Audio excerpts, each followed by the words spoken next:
Welcome to The Road Reflected with Nicole Wakeland. Automotive from the lighter side. That means cars, but also cookies, coffee, and pie. Up first, what's Nicole behind the wheel of this week? Okay, guys, before I get to what I'm driving this week, I have a guest with me, Tanya Gazdik. Welcome to the show. Yay. Thank you so much for having me. Thank you. So Tanya and I have known each other for a while, and we actually drove one of the cars that we're going to talk about a little later in this episode.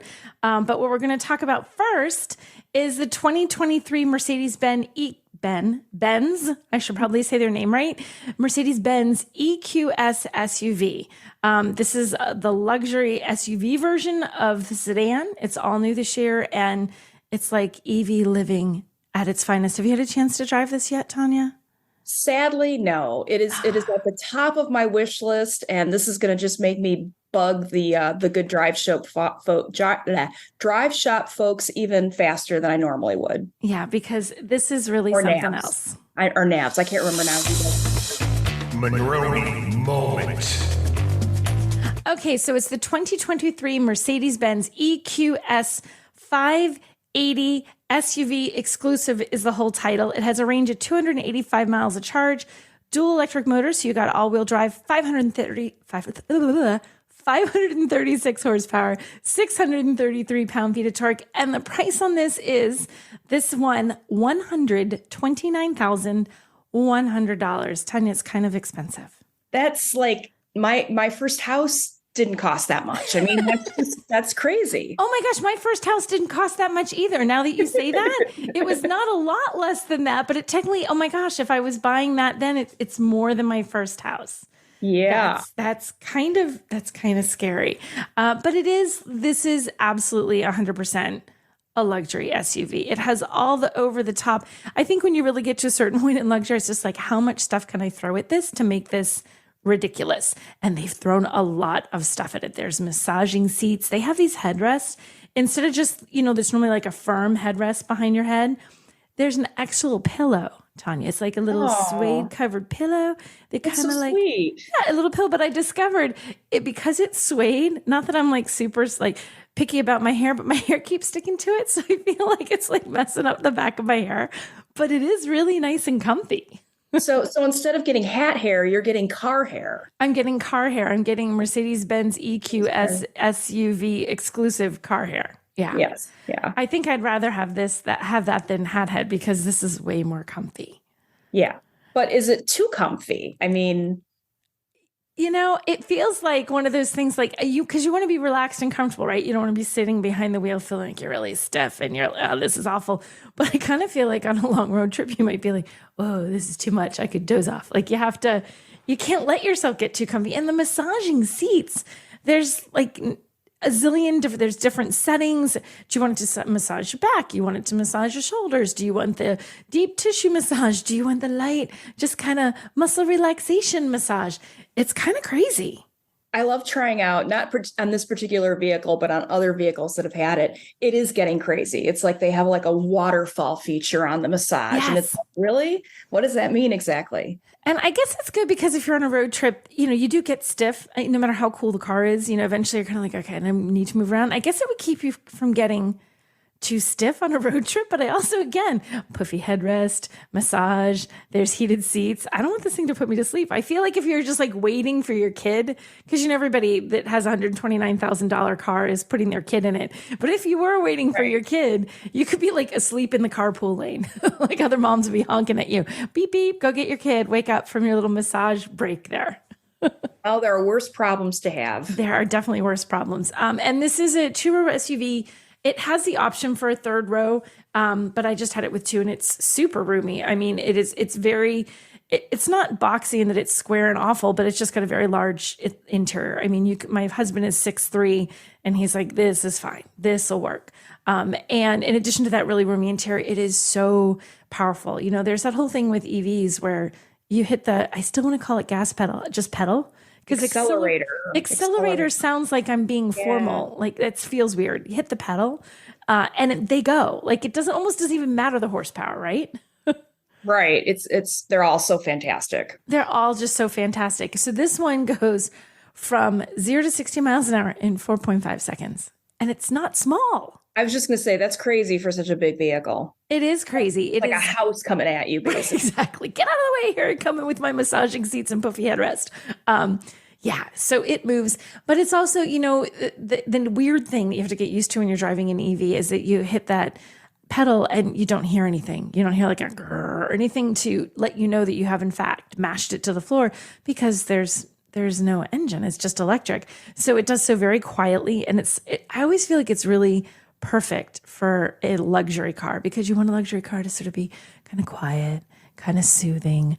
It's never, it's never too out there. It's never too aggressive. It's never, it's always very settled. And by not having the engine, it kind of is perfect. Yeah. Yeah. I mean, you can feel the power. Yeah, exactly. And this has an air suspension. It's like an adjustable air suspension. So they're actually paving roads. I know, shocker.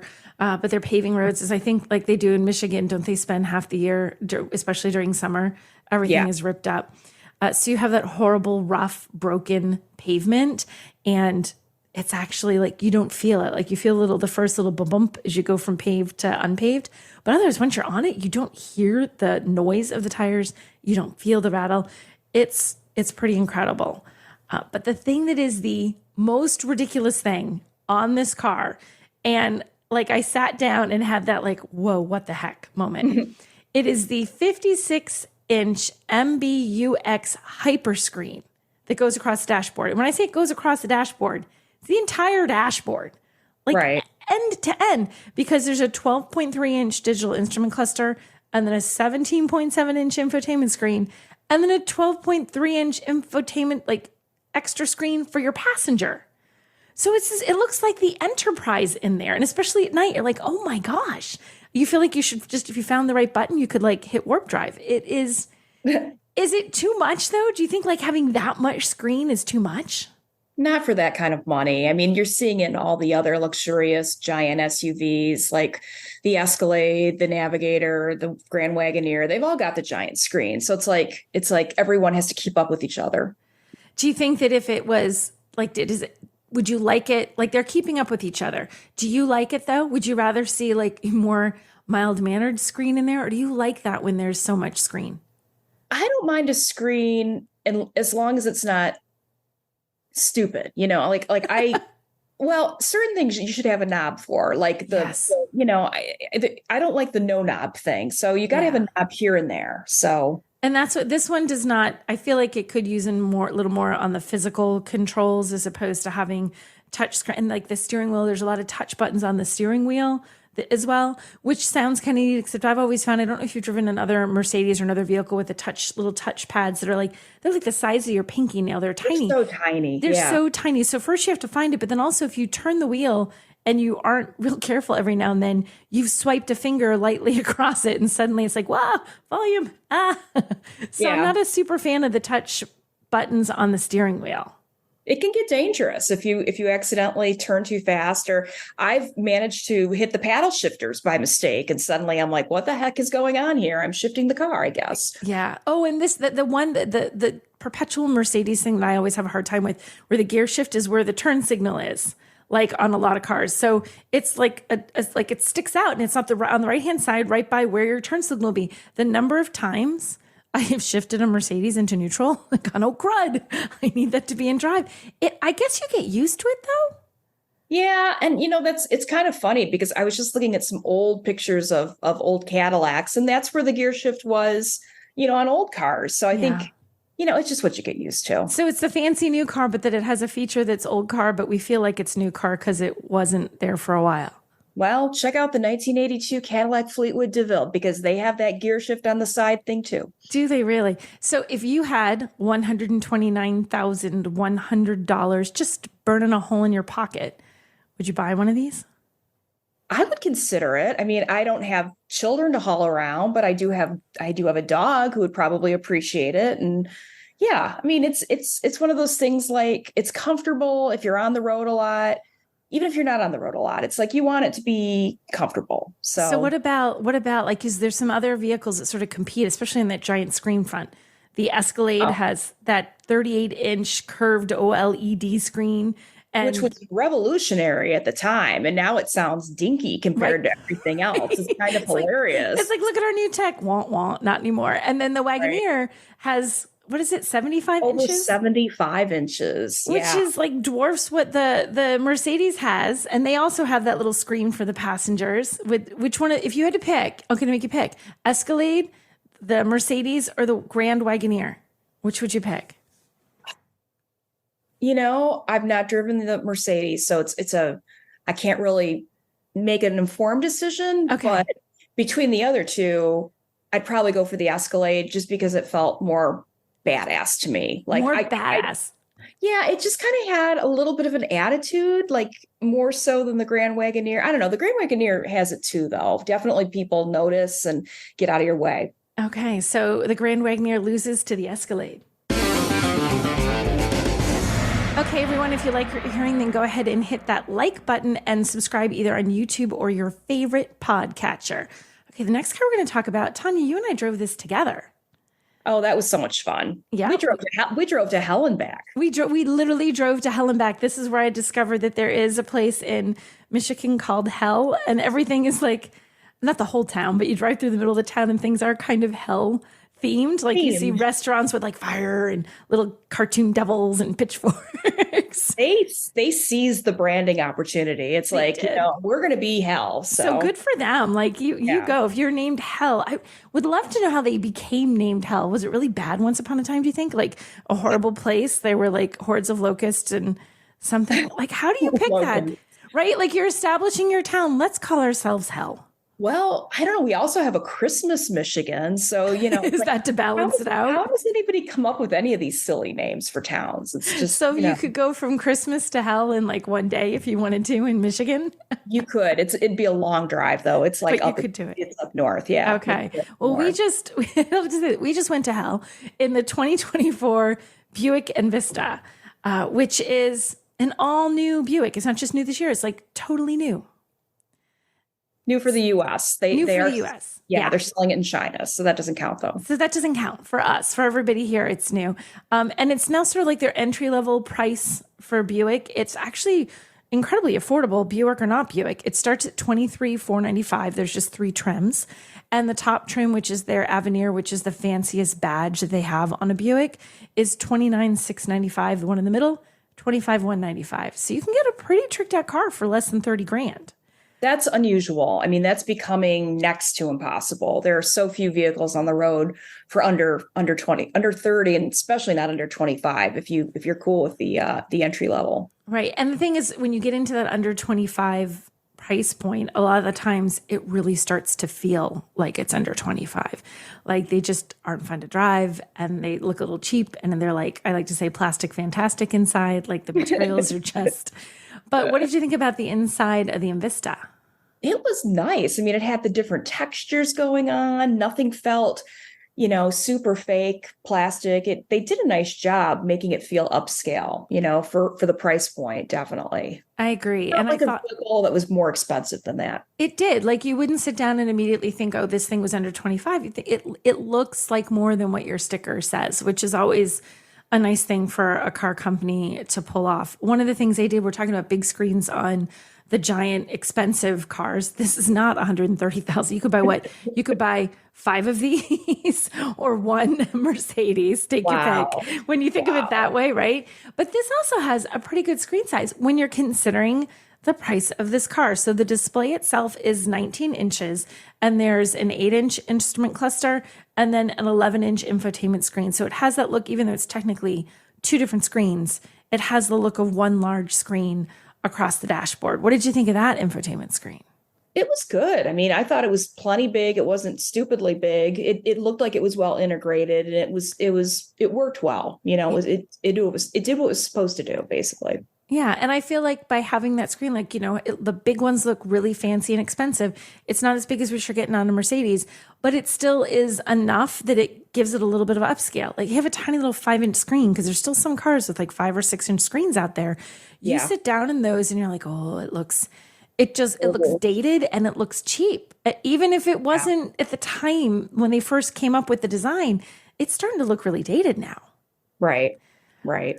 So I think it's nice that they did that. I think it's a nice touch. Something else to make Buick not look dated and to try to bring them forward and appeal to a younger market, they changed the Tri-Shield logo, which is Buick's badge. And you've written a lot about that, Tanya, about that big change. It's actually the first significant change to the logo since 1990. Oh, wow. I didn't realize it was that long. Yeah, I mean, that's a really dated, what they were using is a really dated logo. And I was actually in a Starbucks drive-through the other day, and there were a bunch of old Buicks, like, for sale. And I'm like, yeah, it's really good they got rid of it. This new one. I mean, I know there are people who don't like it, who are criticizing it. You can't please everybody. Right. It does look more modern, it's just got a more modern, tech forward sort of feel to it. And they're trying to get younger buyers. So you've got to appeal to those younger buyers. Yeah, I think it looks good. And it's funny, when I was sharing, we did a bunch of little videos and stuff. I took pictures of you so that you could use them for your social media there. And when I was sharing it, okay, people had comments about this badge. I like it. I really do. I think it looks good. Like you said, I think it's a modern interpretation of what that Tri-Shield badge has been. And you can't just leave something forever. Things need to evolve with the times. But here's what I heard. One person said it looked like claw marks. They thought it was cool because it's like, rawr, like someone had gouged the hood. And I'm like, okay, claw marks, pretty cool. One guy told me it looked like nail clippers. Oh. And I was like, nail clippers? And I was like, maybe kind of. One person, an electric shaver. He thought they looked like. They've got a very serious imagination. I know. And literally, I'm sitting there as I'm reading some of these comments. I'm like, oh, I see the claw marks, 3 little claw marks. I don't see the nail clippers. I don't see the electric shaver. But I really thought that it was such, like, when I looked at it, I thought, oh, it's a great design. I like it. This is a nice change. And to have people like, oh, no, they have destroyed it. The entire brand has been ruined because they've changed the badge. I'm like, you guys, take a deep breath. Yeah, that's kind of silly. I mean, car makers change their brands, their badges, and it shouldn't be that big a deal. Right. Kia took a lot of gruff when they changed their. Oh, they did, yeah. And people are still like, well, Cayenne, where's this Cayenne car? It's like, no, folks, it's Kia. You can see the I and the A. It's stylized. Just get over it. Right. I know. And the thing is, when they do these changes, like, I think people sometimes think, okay, some guy just brought out his pen and said, let's change it and do this. Look good. Okay, let's go. There's so much research and design and thought and consideration that goes into how they make these badges and how they change them, whether it's a new car or a new brand or just trying to reinvent the existing badge. There's a lot that goes into how they figure this stuff out. So it wasn't something they just did on a whim. Like you said, 1990. And it's expensive. I mean, they have to change everything. It's going to take them 12 to 16 months to change out like all of their dealerships and all of the different areas where you see Buick, at GM. It's a huge undertaking. Yeah, it's a lot. So it's a big expense. It's not something they can, that's a long time to have not done it since 1990. But you can't just change that every year because it is an incredible amount of changes that need to happen. Every piece of paper, every dealership, everything you have that has that badge on it, now you've got to update it. I like the badge. It's front wheel drive only, which some people are like, well, it's a deal breaker for me because I want all wheel drive, which I guess depends on where you live.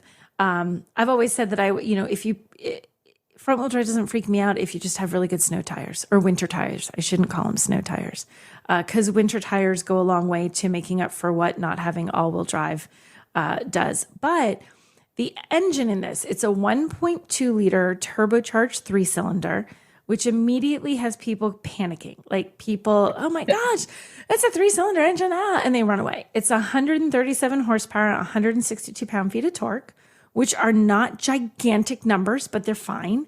And it has a 6-speed automatic transmission. What did you think? I thought it felt great. When we had some really nice curvy roads to drive on, it cornered really well.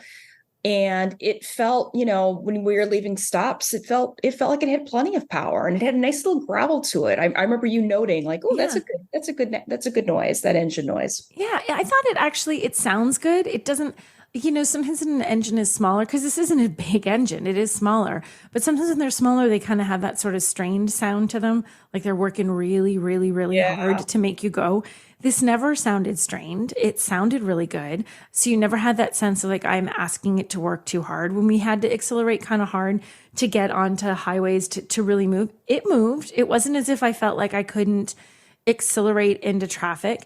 And, it has that 6-speed automatic. So it's not like there's a CVT in there whining along trying to do the job. I was really impressed. And I felt like I'm spending all my time trying to get people who say, well, it's only a 3-cylinder engine. I'm like, well, did you drive it? Like, drive it. Get in it and drive it. If that's your whole objection, like, that's too small, you need to drive it. Yeah. I mean, give it a chance. You can't just look at the numbers and automatically say, it's not going to be good because it's a smaller car. I mean, you really don't need a gigantic engine in that size. You don't. This is small. And it has like, it's kind of got that, it is technically a crossover, but it's sort of got that swoop you kind of back. So it looks like a coupe, but still has good cargo in there. It has 20.7 cubic feet behind the second row. And if you fold them down, you got 42 cubic feet of cargo room. That's a good amount of cargo space. It's the first vehicle that they've designed off of the Wildcat concept, and people loved the Wildcat. So, if you like the Wildcat, you're going to like the Envista. That's what I think. So do you think the changes, the new styling, the Tri-Shield logo, the really cool infotainment screen, do you think all of that is going to do what they want and bring younger people to the brand? I do. I think the price is really key. Hey, wait, did we just drive by a bakery? Okay, it wasn't a bakery, but this is someplace. Now, Tanya and I were on the same program when they handed out Bon chocolates. This is local to you, Tanya. You can go here anytime you want. Do you go there very often? So dangerous. It is just incredibly dangerous. So I'm not going to lie, I was going weekly for a while because during COVID, I didn't get out of the house that often. And I would go pick up food at a restaurant right nearby one of their stores. So it became like my little ritual to pick up my food and then go in and what was the restaurant? Did you have a special restaurant that you went to? It was called Traffic Jam and Snug. It's been around in Detroit for like 50 years. And they were one of the first people to open up, during COVID to do curbside. Gotcha. So you would go get your curbside and then you would go to Bon chocolate. Do you actually, so you've tried a ton of their chocolates then, right? Because I only had every single one. Because I only had and I didn't have all 6. I should clarify. I shared with my family. But I think there were 6 in the little box, 5 or 6 that they gave us. So they had one that was sort of like an old fashioned, and it had a little bit of an orange flavor to it. And it was really good. I like the ones I tried. I thought they were really good. Do you have a favorite? Like what's your go-to for chocolate? Oh, there's one that they have that has better made potato chips mixed into it. Potato, are they crunchy or are they squishy because they're in chocolate? They're crunchy. It's like little pieces of Better Made, which Better Made is a Detroit brand. I was going to say, I don't even know what Better Made is. That's a Detroit institution. It's an iconic Detroit potato chip company. Really? Yes. You guys also have that. What's the other thing that I think of as a Detroit thing? There's a soda Faygo. pop. Our Faygo probably. Yeah. Or Verner's. Faygo. What I was thinking of a Faygo, which someone wants. So these are, I don't, do they make plain old boring flavors of Faygo? I feel like every time I've seen it, it's like orange or grape. Like they're like they're like Skittles colors and matching Skittlesy flavors. They do make a cola. I don't think it's as popular. I think Red Pop is probably Faygo's best seller. Is that what I should be trying? Because the only time I ever had Faygo, I actually didn't drink it. I went to a cupcake shop and they had cupcakes that were flavored with the soda. So they were like the red one was red and the blue one was blue, but they were supposedly the flavors of the Faygo. They used Faygo making it. Cool. I thought that was kind of fun, but you need to try a Red Pop. Next time you are in Detroit, I'm going to bring you a Faygo Red Pop to try. A Faygo Red Pop. Okay, deal. You owe me a Red Pop next time we're in Detroit because there's going to be a next time we're both in Detroit. Or you live there, but I'm there constantly for various drive programs.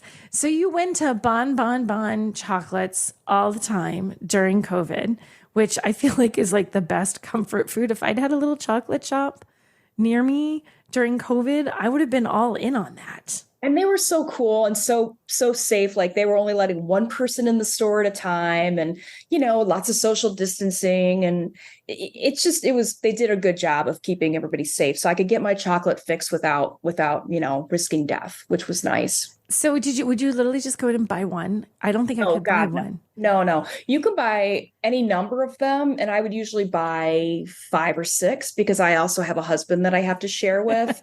Although I will never, ever give him his own. I'm so I want everything. That's me. So I will cut them in half and I will give him half and say, okay, we're going to share this one. You do better than me. I shared it with my husband, but I wasn't even breaking out like a knife. I took a bite. I'm like, okay, this half's yours. I just handed him the other half so that he could try them. I'm like, you're just going to have to deal with it. I'm taking a bite out of this and the other one's yours. Do they still serve it? Because one of the cute things about them is these little pink boxes that they come in. Do they come in that way? Awesome. Is it always that way, or when you go into the shop? So even when you go in, it's just they're all in little pink boxes? Every single one has their own little box, and there's a special way to open the boxes, which if you buy a whole bunch of them, they'll package them up into a cardboard container, and there'll be a little instructional manual, like how to open the box. It's really not that hard. You just open the both sides of it and then push your finger through. And that way the chocolate comes out in one piece. And they're beautiful little chocolates. They're really nicely decorated. I really feel like they're little works of art that you're putting in your mouth. I love that. And I think that they're cute. I'm actually debating now. I'm thinking I could give them to people here in New Hampshire because nobody knows about them. So if I ordered some as gifts for people, it'd be a totally novel thing because we don't have them. It would be. Yeah, you should. Does she just have one shop? Do you know? Is it just the one location, or well, she started in Hamtramck, which is an enclave of Detroit. It's the very middle of Detroit is Hamtramck. Hamtramck is the donut hole in the Detroit donuts. So donut hole. Okay. That's how we describe it to people because it's surrounded by Detroit. But then she expanded to Midtown, and then there used to be one near the Free Press building, but I think that one closed. So I think she just has the 2 locations now. Just the 2 locations. And have they been around for a while? You said they were during the pandemic. Have they been here for a long time, or are they a new place? Do you know? I was a little late to the party. They actually, they started in 2016. So yeah, a few years before COVID.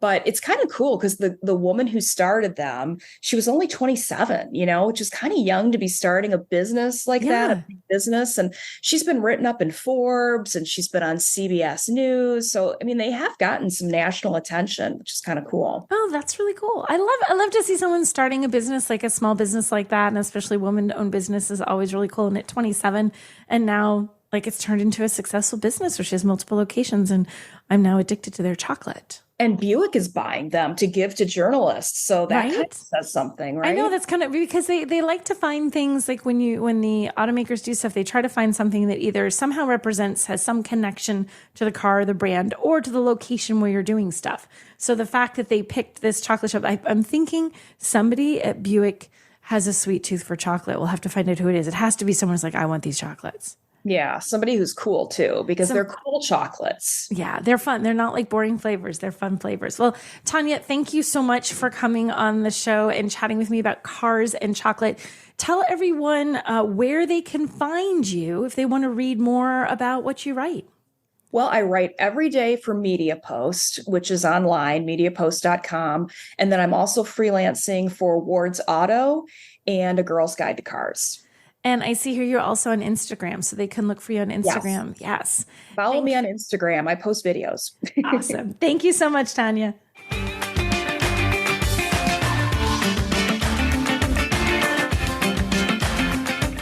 Thanks for listening to The Road Reflected. To follow more of Nicole Wakeland's adventures, head on over to NicoleWakeland.com.